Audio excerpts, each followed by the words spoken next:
thewellnesscouch.com, streaming wellness into your lives.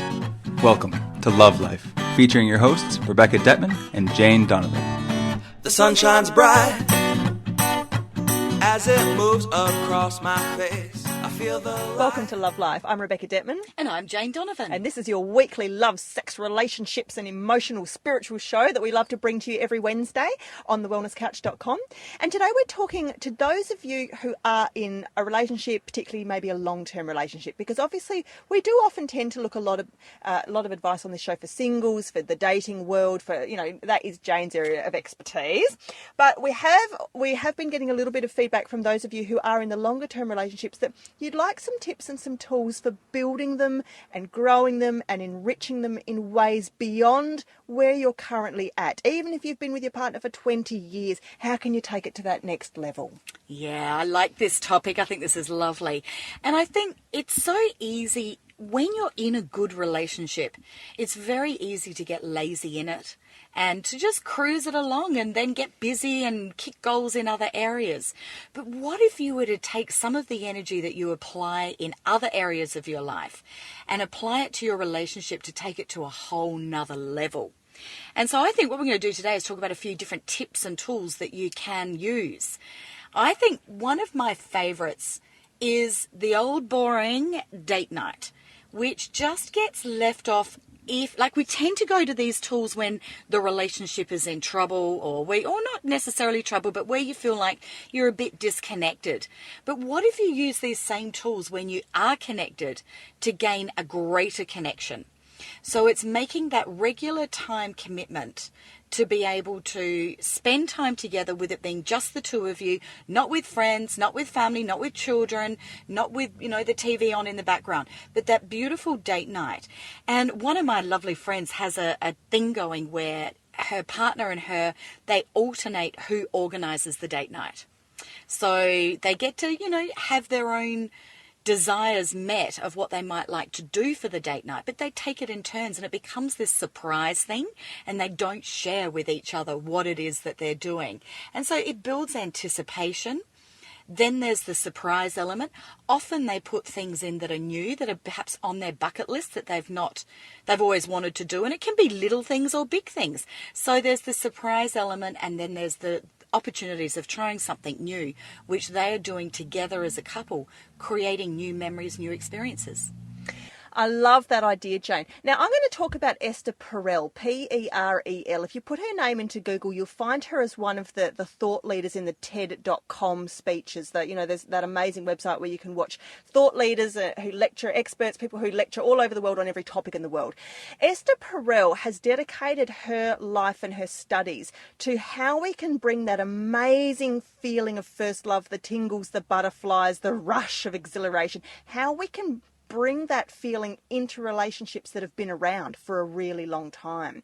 And it's fascinating to watch. She's unearthed about 5 different tips for how to get you there. I can't remember them all off my head, which is why I really encourage you guys to go and watch her TED.com talk. But 2 or 3 of them that I do remember. One of them is one of the most important ingredients in any relationship is yearning.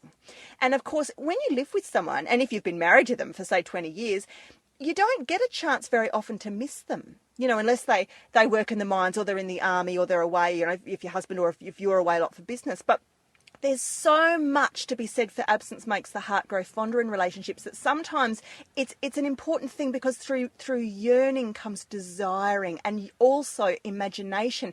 And the more imagination you use around fantasizing about your partner and what you'll do when they next get into your hands and how you're going to jump on them, and all of that sort of those beautiful, delicious emotions the fire gets stoked up in them again.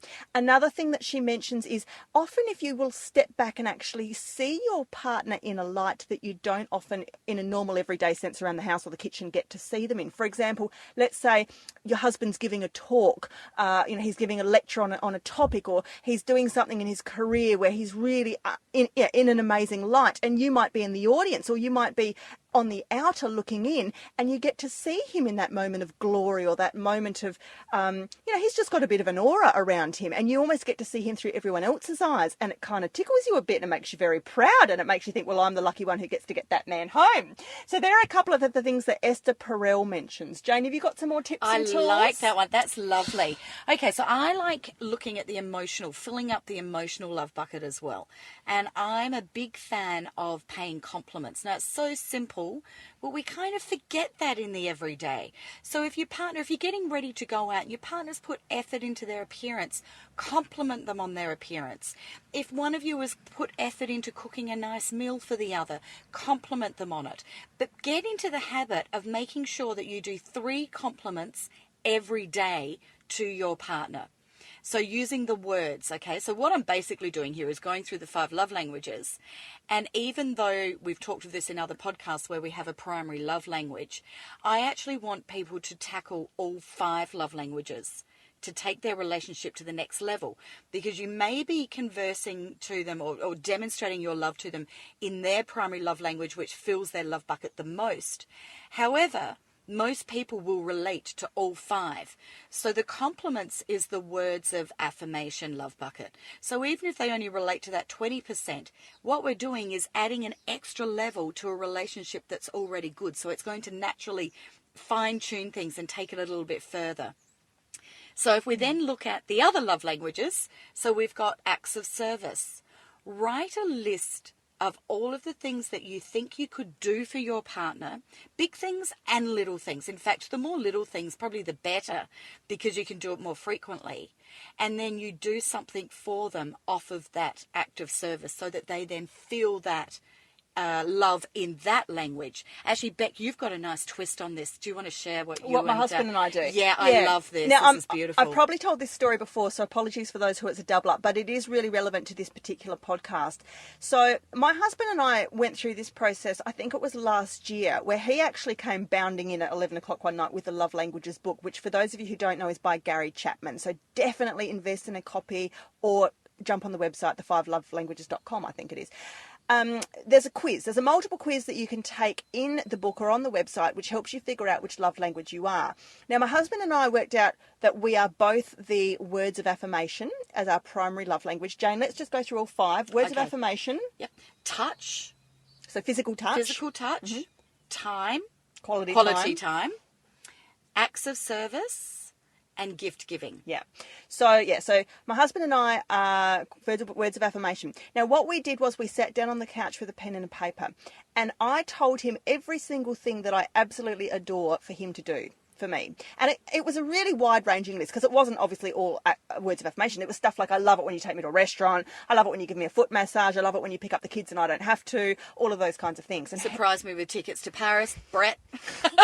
How'd you know about that? No. I wish. Okay. So he wrote all of that down. And then I took the pen and paper and he told me all the things he loves. And, our lists are really different. This is an eye-opening exercise because, what turns him on or fills his love bucket or gets his juices going or warms him up towards me, they're not the things that I'd want him to do for me, but they're what he likes. So it's important to know. We took our lists away. We put them in our bedside drawers with little journals, and we held ourselves accountable. And every night for many, many months, and in fact, we notice when we fall out of habit because our relationship, deteriorates that little bit and we have to get back on board again. Every night for months, I would write down 3 things that day I had done for him off his list and 3 things I appreciated about him, and he would do the same. And Jane, let's talk here about appreciation and gratitude in a relationship. Oh, it's such a powerful thing. Okay, so what I like to do is write, and I have this not just for my husband, but for every person in my life that is truly important to me. So family and friends. And I write a list. So with my husband, I would write a list of everything I am grateful for about him in my life. And it would have, again, the big things, but also loads of little things. Now, that instantly places me in a feel-good place. But where this tool is probably the most powerful is when we are in conflict, when we're not actually as connected, when I know that something that is going on has disappointed him, or I need to talk to him about something that could potentially be a bit confrontational. That's the time that I get my list out And, oh, you know what? He's really pissed me off. He's really given me grief and I've had it. I get that list out and it just softens all the energy. It softens how I feel towards him. And that's what we want to do, is try and soften that energy so that we can have a better communication about whatever conflict that we currently have. Appreciation, so it works on two levels. One is that it places you in a great feeling place in the actual moment of writing it. But it's also something you can use when you're going into battle for something. It is. So it's this concept of gratitude journaling for yourself in your own life, which is very, very important, but also for your lover, for your partner. And because the more evidence you go out and search for, the more proof you look for as to how amazing they are, the more you'll actually convince yourself and see it. Even if you are a bit pissed off at them for 6 months, you're pissed off at them because something, there's stuff going on with your jobs or your money or the dynamics in the household. Relationships go through so many phases. And in fact, this is something else that perhaps we now need to look at, Jane, is over the lifespan of a relationship, you go through so many different energies together. And actually, my mother used to always say a really beautiful thing to me, that her mother had told her, which is that before you marry a man, you must see him in every season, because you must see him in all the different moods. So you almost get a bit of it's a good overview of what you're going to get, because, the life throws you all kinds of things. And part of the soul connection of people is how they navigate those bumps and those rides and those dead ends and all of the twists and turns together. And that's where the true growth occurs. And that's where the true learning and bonding and history and layers of the relationship occur. And it's at all of those junctures that people always come to me and they want out of the relationship. And Jane, you'd see this too. People want to give up. They want to have an affair with the person at the office. They want to just, chuck it all in, or it's too hard and we're just jumping down each other's throats and I want to divorce. And I'm like, no, this is the point. Because do you realise that the patterns that the two of you are working through, if you just throw the towel in and jump back out into the single scene and meet some amazing person that you think ticks every box, trust me, the universe is bringing about the patterns for you to repeat again. Absolutely. It will be Groundhog Day. Absolutely will be. Every relationship will become repeating until the gifts and the lessons have been learnt. It's interesting too. If people are listening to this and they are in a relationship, but they are not in they're considering like getting married, or they're considering moving in together, and there's something going on, what am I trying to get at here? I have witnessed a lot of people who say that they're in a happy relationship and they're really excited about getting married and they're really excited about moving in together, that there's this one area within the relationship that they feel that by moving in together it's going to fix it. Or it's like the person who says, our marriage is not going very well, I'm pregnant now, but the baby will fix it. And look, quietly, I have to laugh, really honestly. Having a child, could anything be more challenging to a relationship than to bring a child into this world? Children are the catalyst. Oh, everything that's been goodness. dormant or hidden underground will come up when those kids get in the picture. They will bring up your money issues, your personal relationships, your communication issues, your house issues. Everything's up. That's it, absolutely. So if you've got any warning bells, if there is anything within the relationship that you feel is going to be better because we're getting married, or it's going to be better because we're going to move in together, think again. You need to deal with this situation before getting married, because what happens once you end up in this cohabitating arena, whatever problem was big before is now going to become amplified, because you can't get away from it now. And this leads us to the next extremely important tool in your long-term relationship toolkit, which is communication. And I had to learn this the hard way. Now, you would think, because I can talk the hind leg off of whatever, that, I would just bring that to my personal life. But it's funny, isn't it? It's funny. I'm not that good at expressing everything that's going on for me, or my feelings, or where the real blocks or problems are for me in the most intimate ways, just between me and my husband, me and my partner. So he's actually been brilliant in this regard, because he's a very direct communicator, because he's a Sagittarius, so it's his job. But I mean, he's actually really taken me by the hand and showed me how you have to speak your truth in a relationship. And yes, sometimes it means people are going to get hurt, or noses are going to be put out of joint, or it's going to be awkward or cringy, but it always brings growth, and it always takes you to the next level when you push yourself, because the most raw, honest conversations we've ever had they're a bit like purging demons. Like they kind of get all the yucky stuff out, and it's out there so you can actually both see it and deal with it and then get to the next place. Is incredibly healthy and incredibly important, because there's nothing that kills a relationship more than simmering resentment that's not being talked about. Yes, absolutely. Now, it's when you're in this tolerance, you know, when people say, oh, I'm a very tolerant person. Tolerance, I think, is so toxic. It's a time bomb waiting to go off. Martyrdom. Oh, absolutely. You must accept or reject whatever it is that you choose to accept or reject. But to sit in tolerance is waiting. You can sustain it for a certain period of time, and then suddenly the explosion happens. So it's really important that whatever issues you've got, you need to talk about it from am I going to accept this, or am I going to reject this state? But you know, it's interesting looking at my own, well, I find it interesting looking at my own relationship. The times that Simon and I have really, you know, have exploded, perhaps our communication hadn't been great, and we were tolerating, and then we get to the explosion of where, no, we actually need to really work this out, and there's got to be acceptance or rejection of some particular issue. It's always actually taken our relationship the next level. And Jane, you always do family meetings too, which I'm very admiring of. Oh, we don't do them regularly enough. Thanks for the reminder. Okay, I think we're about due for one, or overdue for one again. Well, I've never held one yet. I mean, not that we don't have problems, but I think it's a good way of managing everyone in the family and your partner. I treat it as a boardroom meeting. It's like we'll have an agenda and everybody's going to have their say, and then we'll make decisions. That we all talk about our different opinions on something, and then we make a decision, and it's written down, and we all know that once you write something down, it sort of holds so much more stronger energy, and it's more likely to actually manifest and have occur. Yes, absolutely. I think also with communication, though, it's really important that people learn to listen. So much of when you get into this long-term relationship, it's very common for people to have a problem and then decide, you know, I want to share this with my partner. And the partner is going to go straight into problem solving and come up with a solution.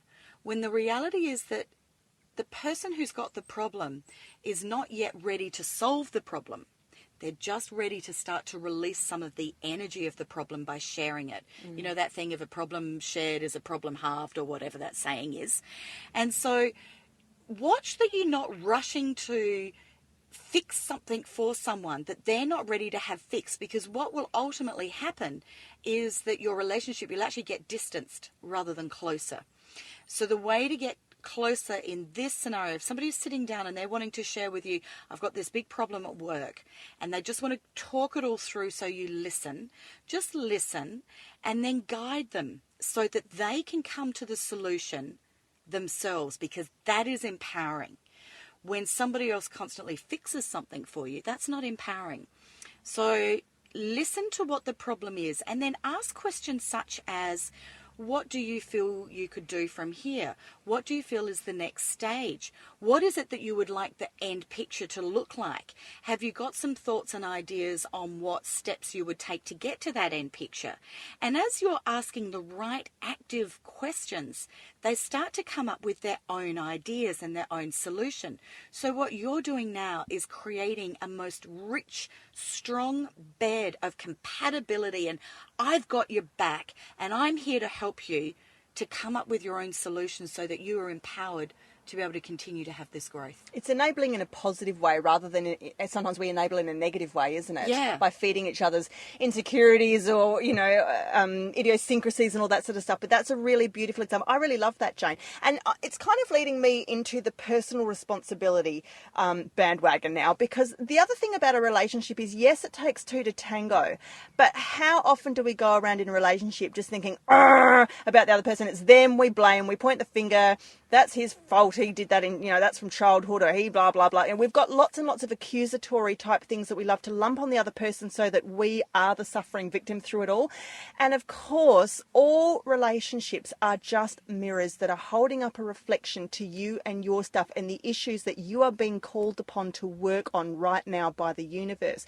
So to some extent, when it comes to some of those brick walls you're hitting up against in your relationship, they're coming up for a reason, because there's often time for you to start looking within and looking at what elements of this conflict you need to heal with your own inner demons, your own inner child, your own inner game. And I've, even actually, it was just the other week, I had 2 different people complaining to me who are both in very long-term marriages, just about, how they want to leave their partner. And, they've tried they've done everything over the years. And I'm hearing them, but I'm thinking, but you haven't. You really, really haven't, or you'd be further along by now. And also you haven't, because there's stuff deep in you that you might have gone to a couple of therapists, or you might have looked at once or twice, or you might have taken a meditation seminar once, but you're still not going deep enough. And there's always more layers to that onion skin. And again, this is the point of relationships and why they are hard and why we can't run, okay? Your relationship is a soulmate who's been given to you to work through your hardest lessons with. They're the soul who's often put up their hand to say, I'll be the soul to bring you the hardest, those, like Jane talks about, feathers, bricks and sledgehammers. I'll be the one to bring you those sledgehammers, because that's how you're going to get your beautiful lessons in this lifetime. And only the souls that love you the most can be the ones to hurt you the most, so you can get those lessons, because it's hard. It's a hard thing to do, It's a very hard thing to do. Absolutely. Very hard. I don't even know what I was going to Well, I say was then. gonna say- Sorry, I just lost my train of thought. I was thinking about my own relationship then, and how I always thought I got my messages with feathers, but you recently said, no, Jane, you love the bricks. Oh dear, I guess I do. But I think we've been fed a lot of Hollywoodisms.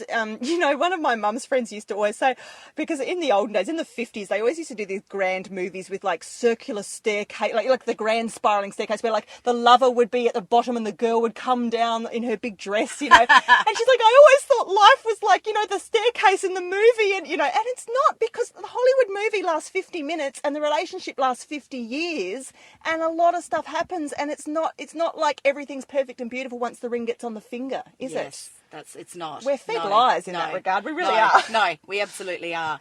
I also feel it's really important to look at your own happiness. I say this over and over again. My happiness is my responsibility. It's nobody else's job to make me happy. But I do truly believe that was the shifting point in my life of happiness, was when I really got that, when I really took the responsibility totally on. And that can be from the big things of what is it that I want to achieve in life, to the little things of, I don't want to get annoyed by a cordial bottle being left out on the kitchen sink. It is all about my choice of how I feel about anything. Nobody can make me feel anything. So by choosing your own discipline to make yourself happy, and then combine that with a commitment to want to fill your partner's love bucket up, creates a beautiful relationship. So what happens when we get to a point where, okay, I want to achieve something, but it's not compatible with what my partner wants? Then we need to be looking at, what is it that my partner wants, and what is that feeling that he is wanting to get? Did we talk once on an episode about the golf? I think we used the golf as an example of where... I don't know. You don't know where I'm going here? No, sorry. we haven't. Okay. So the example of where he wants to play golf every single Sunday morning, and she is starting to resent that he's played golf every Sunday morning for 7 years. Yeah. And she's starting to get really shitty that he just walks out the house at 7 o'clock on a Sunday morning, and she never gets to have Sundays with him. And so she starts to feel resentment about the golf, and resentment that he doesn't actually value her. He just rocks out the door every Sunday morning. Yeah, I remember the golf. We did talk about the golf. This is a good one. Go on, Jane. That's okay to repeat it? Well, you're in this the far. right topic. It's the right topic. Those who've never heard it are going to be dying for the punchline now. Okay, all right. So instead of getting angry about the golf, what is it that you're really feeling? Is it that you are feeling disconnected? Is it that you're feeling that he's taking you for granted? And is it that you now want him to stop playing golf? Well, the reality is that you can both win in this. He can continue to play golf, but you need to actually present with him how you're starting to feel. And it might have taken 5 years you didn't care, and the last 2 years it's been getting worse and worse and worse every Sunday because you have tolerated it instead of either accepting or rejecting it.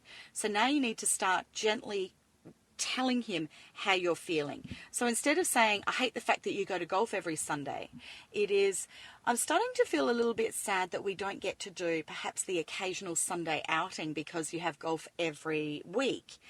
How would you feel if occasionally you could play golf perhaps on a Saturday, or maybe just miss one every now and again so that we could do something together on a Sunday? You're just gently paving the way. You're not saying it has to start this Sunday. You're just allowing him to now absorb the problem and go away and process it and think about it for a while. But at the same time, look deeper than the golf. Look at, is it that it's a disconnection, that you're not feeling honoured and seen and heard? Then apply some of these tools that we've been talking about today and see if that actually ends up in a situation where you actually don't care about the golf and he can play golf every Sunday because you've got date night sets, you've got bucket lists being filled up, you've being achieved together, you've got new experiences being created, you've got the 5 love languages of all different ways of being able to communicate love with each other going on, you've got the gratitude going on, and now he can play golf happily every Sunday and you can now go and do what you want every Sunday. Beautiful. That's right. And now I'm going to talk about sex. Okay. Right. Here's another tool for your toolkit. The 5 senses. Because we've forgotten, well, I'd say there's 6 because I'm psychic, but we've forgotten how to use them. We've forgotten how to use them all at once and together.